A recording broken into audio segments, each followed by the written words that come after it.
Arf here. I was sitting around at the 19th riffle the other day with a group of guys. Someone said, you know, it sure would be cool to put a trolling motor on a kayak. I said, yeah. I said, well, it can't be too hard. They said, well, I wouldn't have any idea where to start. And I said, well, I think probably the way to start would be with the materials you have in your house. And then you just need to pick up a couple of things. One of those being a kayak, the other being a battery, and probably a trolling motor would help. So I said, let me give it a shot and I'll post something up tonight. So here we go. First of all, you need a kayak. Now, this is a kayak. In fact, the neat thing about this kayak is it has rod holders. It doesn't have one rod holder, it has two rod holders. So, how do we take advantage of rod holders on the kayak? Well, we look around the house and we see what we have. Now, my wife and I have a perfectly suitable, functional canopy bed in our bedroom. That canopy bed had a couple of, actually 4 corner posts. So I thought, well, I'll borrow one of the corner posts, see how it works out. The next thing I picked up was a 12-volt deep cycle marine battery and a hand-controlled trolling motor. I got the hand-controlled trolling motor off of Craigslist, and the battery and the trolling motor, which I don't know if you can see this or not, but it's a 34-pound thrust hand-controlled trolling motor in brand new condition, both for 60 bucks. So that's a good start. So I thought, okay, now if you're going to put the trolling motor on a kayak, you have to have some way to mount it. So using those posts from the canopy bed, I did this. I said, let's see if these will fit. And so I took one and I put it in here. Pretty good fit, pretty good tight fit. Took another one, put it on the other side. Pretty good fit there too. Look at that. You probably don't want to go down a lake looking like that. And you need some way to have a board to mount the stuff on, so you got to find a board. So I found some old decking material and a board, and I put it on there, and I said, well, alright, starting to get a picture here. Got 2 pipes in the rod holders, got a board across. So the next thing I was going to do, and I did, is you take your board and you saw it down and you make you a good sized motor board. So let's do that.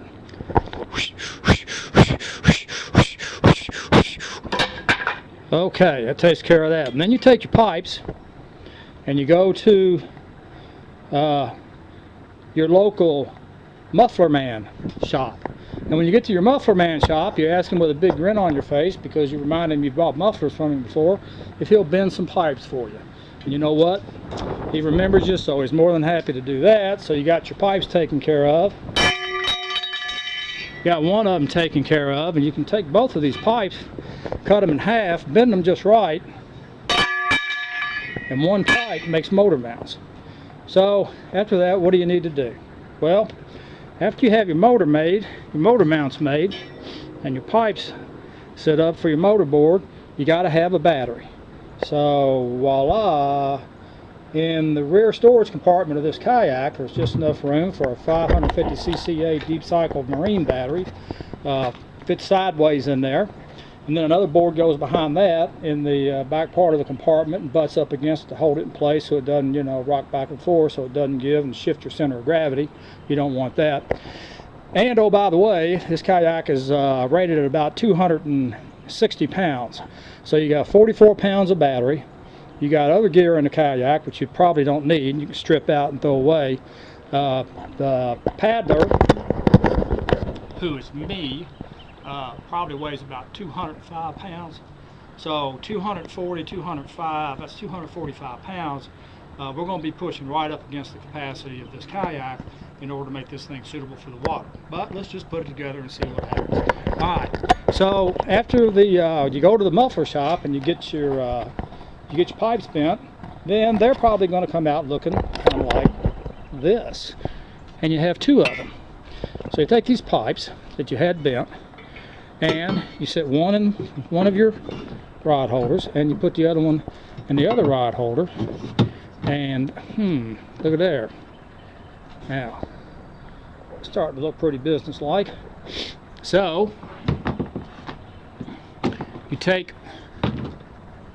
your motor board that you made, you need a motor board, and you need a controller motor.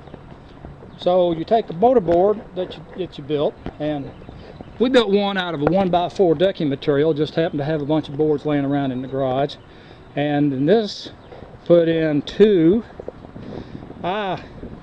hook bolts, U-bolts, and we put an eye bolt in the center, and you'll see the reason for that in just a minute. Then we drilled all this out, put cap screws on the back, locked everything down, and then this fits just nice and handily over the canopy bedpost. Pretty nice. Now, got to keep water out of it, so we bought a couple of rubber stoppers for the end of table legs at the local Home Depot. Those go over the top. That keeps water out. No rust is going to gather or accumulate inside the pipes. Everything's going to be pretty dry, and that looks pretty cool.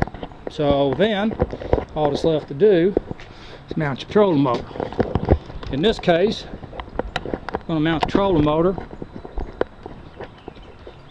with the hand in front. It's a hand control.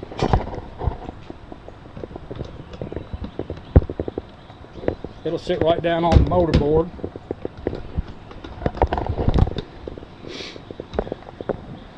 Tighten it up, and without everything tightened down really good and tight, that's about what it's going to look like. So then you take clips, you open your battery compartment up, because now after all it's a battery compartment.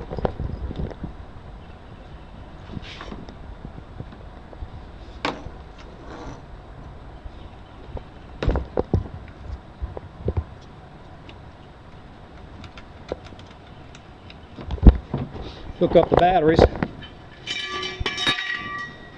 move stuff out of the way,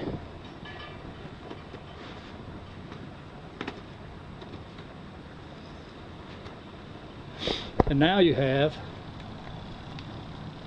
a 34 pound thrust trolling motor mounted on a kayak.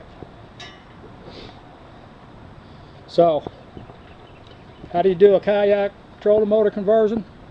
Well, that's pretty much it. All you got to do is get those corner posts out of the house, get those things off of the canopy bed without your wife knowing about it. Cut them up, take them to your muffler shop, get them bent for free, paint them up, put some camo color on them, make a motor board out, put some U-bolts in, an eye bolt. You want your eye bolt in because you want to tie this thing to the boat to be sure that nothing bounces and the whole contraption doesn't come out and splash in the water. Once that's done, all that's left to do is to take it down to the local creek, give it a test run, do a performance test, and once that's done, the next video will be from me on the water, and that's how you do it to a kayak. See you later.